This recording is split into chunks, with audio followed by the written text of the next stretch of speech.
Hi friends, welcome to Pendems kitchen. ఈరోజు వీడియోలో రోజు చపాతీలు చేసే పని లేకుండా ఒక్కసారి చేసి పెట్టుకుంటే చాలు 3 నెలల పాటు చపాతీల్ని ఎలా స్టోర్ చేసుకోవాలో ఈ వీడియోలో చూపించబోతున్నాను. మనకి సూపర్ మార్కెట్స్లో ప్యాకెట్స్లో ఫ్రోజన్ చపాతీ అని దొరుకుతూ ఉంటుంది కదా. ఆ చపాతీ ప్యాకెట్ తెచ్చుకున్నామంటే జస్ట్ మనం కాల్చుకుంటే చాలు, వేడివేడిగా మనకి నిమిషాల్లో చపాతీ రెడీ అయిపోతుంది. ఈవెన్ హోటల్స్లో కూడా ఇలా ఫ్రోజన్ చపాతీలు ప్రిపేర్ చేసి పెట్టేస్తారనమాట. మనం ఆర్డర్ చేసినప్పుడు అప్పటికప్పుడు వేడివేడిగా మనకి చపాతీలు కాల్చిస్తారు. సో ఆ చపాతీ ప్రాసెస్ని నేను ఈ వీడియోలో మీకు పక్కా కొలతలతో చూపించబోతున్నాను. మీరు కూడా ఒకసారి తప్పకుండా ట్రై చేసి చూడండి. ఇలా కనుక చపాతీలను ప్రిపేర్ చేసి పెట్టుకున్నారంటే మీరు ఎప్పుడు కావాలంటే అప్పుడు నిమిషాల్లో వేడివేడిగా చపాతీ అనేది రెడీ అయిపోతుంది. సో ఇక ఏమాత్రం ఆలస్యం చేయకుండా ఈ హోటల్ వాళ్ళు చేసే ఫ్రోజన్ చపాతీని మనం ఇంట్లోనే ఈజీగా ఎలా ప్రిపేర్ చేసుకోవచ్చో ఈ వీడియోలోకి వెళ్ళి చూసేయండి. ఈ చపాతీ పిండిని ప్రిపేర్ చేసుకోవడం కోసం ఒక గిన్నెని తీసుకొని అందులోకి 3 కప్పుల గోధుమ పిండిని వేసుకోండి.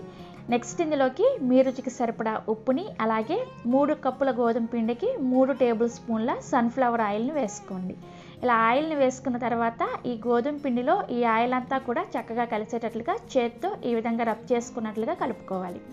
సో పిండిలో ఆయిల్ అంతా కూడా కలిసిన తర్వాత పిండిని ఈ విధంగా చేత్తో ప్రెస్ చేశారంటే మనకి చక్కగా ఇలా బైండ్ అవ్వాలన్నమాట. ఇలా బైండ్ అయితేనే మీకు చపాతీలు అనేది చక్కగా మృదువుగా వస్తాయి. సో అందుకని ఈ విధంగా కలుపుకోవాలి. పిండి ఇలా చక్కగా బైండ్ అయిన తర్వాత ఇప్పుడు ఇందులోకి 3 కప్పుల గోధుమ పిండికి 1.5 కప్పుల వేడి నీళ్ళని పోసుకోవాలి. అయితే నీళ్ళని ఒకేసారి పోసుకోకుండా కొంచెం కొంచెం వేసుకుంటూ ఒక స్పూన్తో కానీ లేదంటే ఈ విధంగా ఒక కర్రతో కానీ కలుపుకోండి. నీళ్ళు అనేది బాగా వేడిగా ఉండాలన్నమాట. ఇలా వేడి నీళ్ళని వేసుకొని చపాతీ పిండిని ప్రిపేర్ చేసుకోవడం వలన మనకి చపాతీలు అనేది చాలా చక్కగా మృదువుగా వస్తాయన్నమాట. మీరు ఈ ఫ్రోజన్ చపాతీలకే కాకుండా నార్మల్గా చపాతీ చేసుకునేటప్పుడైనా సరే ఇలా వేడి నీళ్ళని వేసుకొని కలుపుకొని చూడండి, డిఫరెన్స్ మీకే అర్థమైపోతుంది.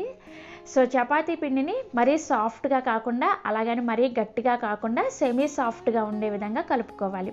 మనకి చపాతీ పిండి కలిపిన తర్వాత మీ చేతికి కానీ లేదంటే మీరు ప్రిపేర్ చేసుకునే చపాతీ పిండి గిన్నెకి కానీ ఎక్కడా కూడా పిండి అనేది స్టిక్ అవ్వకుండా ఇలా క్లియర్గా ఉంది అంటే మీరు చపాతీ పిండిని చక్కగా కలుపుకున్నారని అర్థం. సో మనకి చపాతీ పిండి రెడీ అయిపోయింది. ఇక్కడ నేను మీకు చూపిస్తున్నాను, చూసారా? ఈ విధంగా ఉండేలాగా చపాతీ పిండిని ప్రిపేర్ చేసుకోవాలి. సో ఇలా ప్రిపేర్ చేసుకున్న తర్వాత ఇప్పుడు దీని మీద 1 టీ స్పూన్ వరకు నూనెను వేసుకొని ఈ నూనె ఈ చపాతీ పిండి పైన రాసుకొని మూత పెట్టేసి ఒక 10 నిమిషాల పాటు పక్కన పెట్టుకోండి. ఇలా నూనె రాసుకొని చపాతీ పిండిని పక్కన పెట్టుకున్నారంటే పిండి అనేది ఎండిపోకుండా ఉంటుందన్నమాట. లేదంటే మీరు గట్టిగా పిండేసిన తడి క్లాత్ను కూడా వేసుకొని ఈ చపాతీ పిండిని పక్కన పెట్టుకోవచ్చు. ఒక 10 నిమిషాల తర్వాత మూత తీసి ఈ పిండిని మళ్ళీ చేత్తో కనీసం ఒక 2 నుంచి 3 నిమిషాల పాటు ఈ విధంగా ఒత్తుతూ కలుపుకోవాలి. ఇలా ఒత్తుతూ కలుపుకున్నారంటే ఇంకా పిండి అనేది మనకి చక్కగా సాఫ్ట్గా రెడీ అవుతుందన్నమాట. సో మనం ఇలా కలుపుకున్న తర్వాత ఇప్పుడు ఈ పిండిని ఈక్వల్ సైజులో బాల్స్ లాగా ప్రిపేర్ చేసుకోండి. నేను ఇక్కడ మీడియం సైజులో 14 బాల్స్ని ప్రిపేర్ చేశాను. సో ఇలా బాల్స్ని ప్రిపేర్ చేసుకున్న తర్వాత ఇప్పుడు నార్మల్గా మీరు చపాతీ ఎలా అయితే ప్రిపేర్ చేసుకుంటారో అదేవిధంగా చపాతీ పీట మీద కానీ లేదంటే కౌంటర్ టాప్ మీద కానీ ఇలా కొంచెం పొడిపిండిని వేసుకొని ప్రిపేర్ చేసుకున్న ముద్దని ఈ విధంగా స్ప్రెడ్ చేసుకుంటూ చపాతీని మరీ మందంగా కాకుండా అలాగని మరీ పలుచగా కాకుండా మీడియంగా ఉండే విధంగా ప్రిపేర్ చేసుకోవాలి.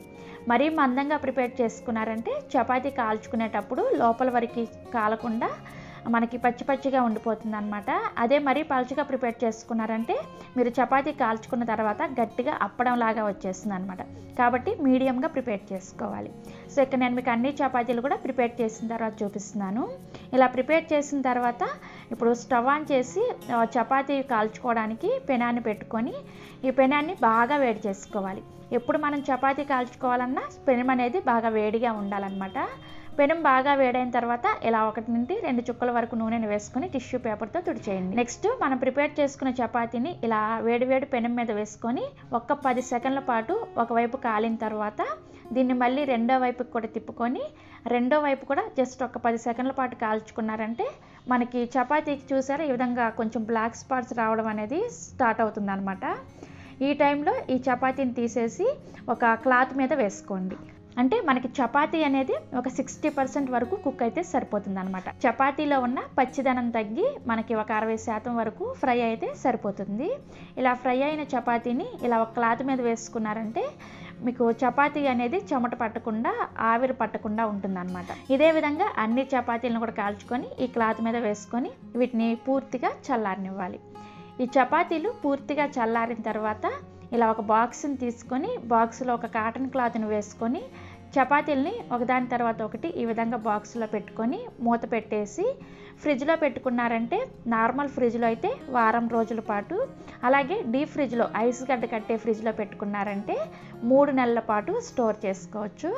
సో ఇలా ప్రిపేర్ చేసుకున్న చపాతీలని మీకు ఎప్పుడు కావాలంటే అప్పుడు ఫ్రిడ్జ్లో నుంచి బాక్స్ని తీసేసి ఆ చల్లదనం తగ్గేంత వరకు కొంచెం సేపు వెయిట్ చేసి తర్వాత స్టవ్ ఆన్ చేసి ఇలా పెనాన్ని పెట్టుకొని బాగా వేడి చేసుకొని మీకు ఎన్ని కావాలంటే అన్ని చపాతీలను కూడా మీరు నార్మల్గా చపాతీలను ఎలా అయితే కాల్చుకుంటారో అదే విధంగా నూనెను కానీ లేదంటే కొంచెం నెయ్యిని కానీ వేసుకొని 2 వైపులు కూడా చక్కగా కాల్చుకోవాలి. మనకి నార్మల్ చపాతీ లాగానే చపాతీ చూసారా చక్కగా పొంగుతూ చాలా సాఫ్ట్గా వస్తుంది. ఇదే విధంగా మీకు కావాల్సిన చపాతీలను కాల్చుకొని మిగిలిన చపాతీని తీసుకెళ్ళి మళ్ళీ ఫ్రిడ్జ్లో పెట్టుకున్నారంటే మీరు ఎప్పుడు కావాలంటే నిమిషాల్లో చపాతీలని రెడీ చేసుకోవచ్చు. సో ఇలా కావాల్సిన చపాతీలను కాల్చుకొని మీకు నచ్చిన కర్రీతో సర్వ్ చేసుకోండి. ఇక నేను మీకు ఒక చపాతీ చూపిస్తున్నాను చూసారా ఎంత సాఫ్ట్గా ఎంత చక్కగా మెత్తగా వచ్చిందో. నార్మల్ చపాతీ లాగానే చాలా చాలా బాగుంటుంది. వర్కింగ్ ఉమెన్స్కైనా లేదంటే బ్యాచిలర్స్కైనా కానీ ఇది చాలా బాగా ఉపయోగపడుతుంది. లేదంటే మీరు ఎప్పుడైనా సడన్గా ఊరు వెళ్ళాల్సి వస్తే ఇలా కనుక చపాతీలను ప్రిపేర్ చేసి ఫ్రిడ్జ్లో స్టోర్ చేసి వెళ్ళారంటే ఇంట్లో వాళ్ళు ఇబ్బంది పడకుండా చక్కగా చపాతీలను కాల్ చేసుకోవచ్చు అనమాట. హోటల్స్లో కూడా ఇదే విధంగా ముందుగానే కొద్దిగా ఎక్కువ మొత్తంలో చపాతీలను ప్రిపేర్ చేసుకొని పెట్టుకుంటారు. మనం ఆర్డర్ చేసినప్పుడు అప్పటికప్పుడు వేడివేడిగా కాల్చిస్తారనమాట. సో ఈ ఫ్రోజన్ చపాతీ రెసిపీ కనుక మీకు నచ్చినట్లయితే మీరు కూడా తప్పకుండా ట్రై చేయండి. ట్రై చేసిన తర్వాత మీకు ఎలా అనిపించింది అనేది కింద కామెంట్ సెక్షన్లో నాతో షేర్ చేసుకోండి. అలాగే ఈ వీడియో మీకు నచ్చితే ఒక లైక్ చేసి మీ ఫ్రెండ్స్కి రిలేటివ్స్కి కూడా షేర్ చేయండి. మరిన్ని ఎమ్మీ అండ్ టేస్టీ రెసిపీస్ కోసం పెండెమ్స్ కిచెన్ని సబ్స్క్రైబ్ చేసుకోండి. Thank you.